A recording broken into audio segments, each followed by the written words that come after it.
What's up, everybody? Welcome back to the channel. I'm Rad, back with another video. And I have to tell you, I'm really excited about this video because for forever with this channel, I'm constantly talking about nostalgia and the way that growing up in the 70s and 80s made me feel. Well, now I just figured out the term that it's called in the decorating industry in 2025 and why it's becoming super trendy. Yes, the bright colors, the crazy patterns, and even the textures are what makes people happy when they see them, which is why a lot of people are starting to decorate this way in their homes, in their rooms, and in their businesses. Stick around. Let's get into dopamine decor. All I need are some tasty waves, cool buzz, and I'm fine. So, if you've never heard about it before, don't fret. I didn't know about it either. These terms that are coined nowadays, takes us Gen Xers a little longer to get used to them. Kind of like Brandon over at Gen X POV mentioned Peter Panning, meaning we never want to grow old. We always want to stay young. Dopamine decor, from my research, is a thing that a lot of people feel. It's not just a Gen X thing.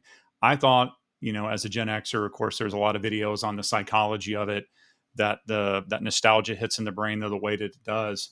But what they're saying now is that the bright colors, the crazy patterns, and yes, the textures um, give a dopamine hit. That fun little chemical that we get in our brain that actually makes people happier. It makes them feel better, and when they come into a room, they just feel joy. Maybe that's why I feel that way. I think because I have the memories growing up, it hits a little bit harder. But this isn't just a 50-year-old thing. This is a trend for young 20 somethings, 30 somethings that are doing in their homes to add pops of color versus the dull grays of the minimalist lifestyle. Now, I'm not knocking that. I believe you can still be minimalist, but with some nice color choices and stuff like that. But I mean, think about if you have you seen the show Severance? Imagine if where they worked in their office with the four little cubicles. Imagine if that's what you lived in. It's boring, it's sad. And I think they'd even done a study back in the day about fluorescent lights in government buildings or people that work in the basements, just the way the lights actually depress people and certain colors on the wall makes them more productive. That's pretty much the same thing when it comes to dopamine decor in your home. But for me as a Gen Xer, it just, as I said before, it hits very hard because those types of memories of growing up in the 70s and 80s are still with me today, and there's that nostalgia factor of the memories. But think about the colors. I mean, we had some crazy wallpaper designs in the 70s and into the 80s. We had, even right here, I have a piece of paneling, that I use to line my little podcast space here. You had macrame plant holders, things with texture. So not only did you have things with texture hanging with plants with green in them and the ivies that would go all over the place, you also had shag carpet. So when you were barefoot, you got to sink your toes into that carpet and it felt good. So it wasn't just about seeing, it was actually experiencing the texture of the macrame, the texture of the seams in this paneling, the feeling of the shag carpet through your toes, and even on the couches, right, with the mustard yellow couch with the tweed like soft type burlap fabric. It had a touch to it. you know you go into the kitchen and all of your appliances were avocado green, mustard countertops. I didn't have a problem with them when I was a kid. Then you get older and you just think, man, this stuff just looks tacky. But then when you get older, you look back on it, you look back at photos and you see that, and it's just amazing. A show that I recently watched on Apple TV called Physical, um, really cool show. They absolutely nailed the decor because it starts in 1981. So, most of us our age know that the whole 80s style that the younger kids are dressing like with the neon colors and the neon lights, that didn't really come around until the mid to later 80s. um, Early 80s, it was still all the holdovers from the 70s. the 70s era that came in. And they had some crazy wallpaper throughout certain rooms of that house. And it reminded me of being a kid and wishing that I had a room somewhere in my house that had that crazy wallpaper. And now seeing dopamine decor trending is what makes me so happy, because I understand exactly what these other people feel. You know, we've lived it, but we never had a name for it. We never knew why we get excited around that. Maybe not all of us, but a lot of us, we talk about that. We talk about the things growing up that we remember and we love. And now there's, a little bit of science behind it that's, kind of proven us right in a little bit.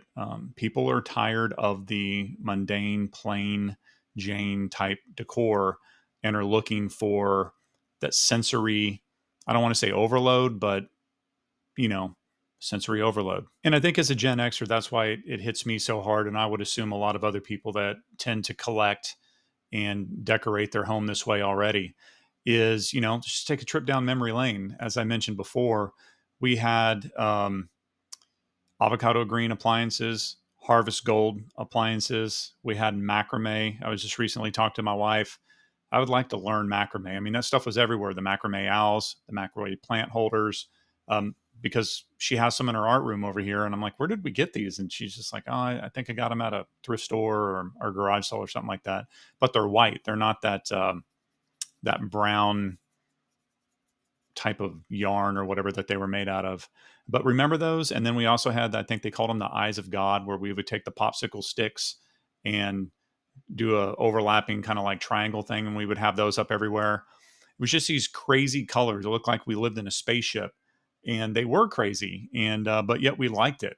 Um, I guess I just never really noticed some of the wallpapers, and I was going through some photos for one of my videos I did a long time ago with me as a kid. Maybe I can find it again and pop it up.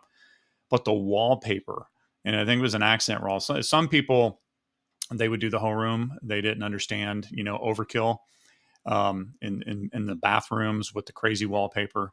It was sensory overload. But again, if you think about it, some of that wallpaper not only had crazy patterns, but had a sheen to it, right? Foil, different types of foil where the light would hit it a certain way and it would just pop. And I love that. And now it's, with it being trendy, you do have new companies making these types of products again, which cost a fortune because now it's considered, high end. Um, so I don't know. It's just, it hits me a lot harder because I've lived it as we have lived it. And you may not like it. Drop a comment below and let me know if you still think it's ugly. It's not a matter if you had good memories or not. It's a matter if do you think it's ugly when it comes to interior design now, and um, and if you have anything in your house right now that's kind of what you would consider dopamine decor, let me know below in the comments. So then, of course, the 80s go, or the 70s go away, and then the 80s come about. A few years into the 80s, 83, 84, you actually already had stuff like the Patrick Nagels that I have on my wall here. That style of art, he had already been producing that in the late 70s in Playboy magazine. And so then that style started to catch on. So you had the geometric patterns, the bright neon colors of artwork and the patterns on furniture. Um, and then you would taper that down with what you had on the wall with your black lacquered furniture. Remember that? So you would have your bed in black lacquer, you'd have your entertainment center in black lacquer. Everything was black lacquer, but you had the pops of color with the neon lights and the geometric patterns on the wall. And it was still it was still amazing, really different, obviously, than the 70s. But it was a new thing, but just as awesome as the things in the 70s. And I would say just, as awesome as the things in the 50s and 60s with mid century modern. You go back and watch Mad Men. That's just an amazing series when you can go and look at stuff.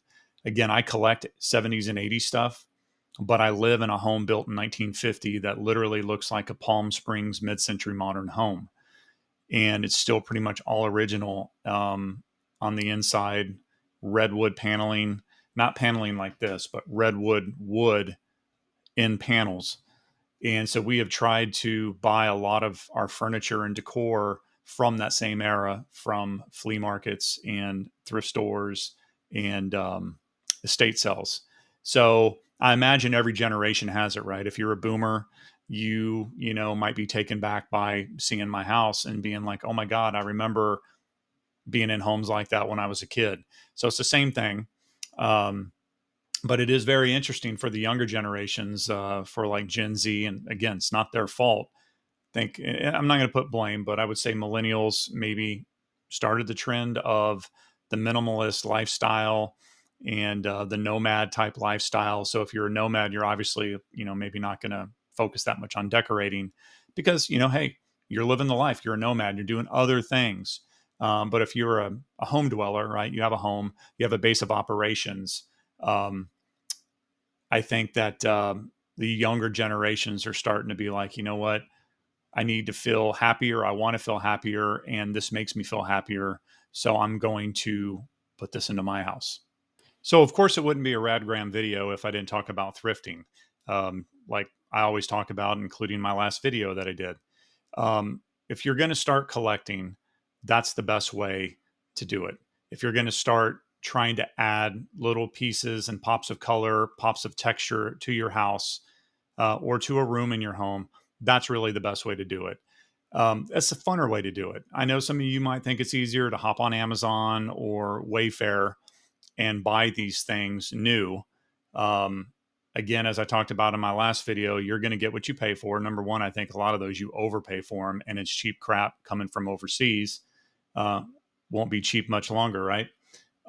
But if you can actually take the time and have that experience of going out and trying to find something, it's amazing. Before, how I mentioned Mad Men, and I would see a certain lamp or an ashtray that would be in the background of um, of um, of one of the characters in the show, and then I'd be like, "Oh my God, we have that lamp, we have that ashtray that we had just randomly got somewhere." And having an eBay store, I've seen eBay YouTube channels before where they've talked about where they end up getting orders from production companies. They're like, "Oh my God, I just sold this vintage TV to so and so production company in Los Angeles, California," and they go and they buy these things. They source these things from people if they can't find it themselves, so they can add to the background of their TV shows or their movies to add that authenticity to it. So I would first go there, get out of the house, go look for some of this stuff. Then, if you can't find what you want, I would say go to eBay. Keep it original. Find something that is real from the 60s, 70s, or 80s, and put it in your house. Then, if you can't find what you want, then go and find some remake or something like that. But start doing it. You know, we all need to be a little bit happier in the world today. Seems like a lot of grumpy people all the time. Whether you're on this side or that side, there's always somebody bitching and complaining. So when I come home from work, I like to just relax, and I sit back on my couch a lot, and I sit and I just look at the stuff in it, and it makes me happy. And now I know why. I didn't really know why before, but now I can kind of put something to it. Um, Again, as I talked about in previous videos, that tactile experience of being able to touch and feel. I would like to find some old school shag carpet. I have been looking it up online, and it's a 2025 version of shag. It's not like the shag carpet that we had as kids. I mean, the super long ass strands of carpet. I hope you really enjoyed the video. I enjoyed making it. If this is the type of content you like, please, consider giving it a thumbs up. Subscribe to the channel, hit the bell so you can be notified of future videos, and share this video out to somebody that you think it might put a smile on their face. And with that said, I appreciate you watching, and I'll catch you on the next video. Take care.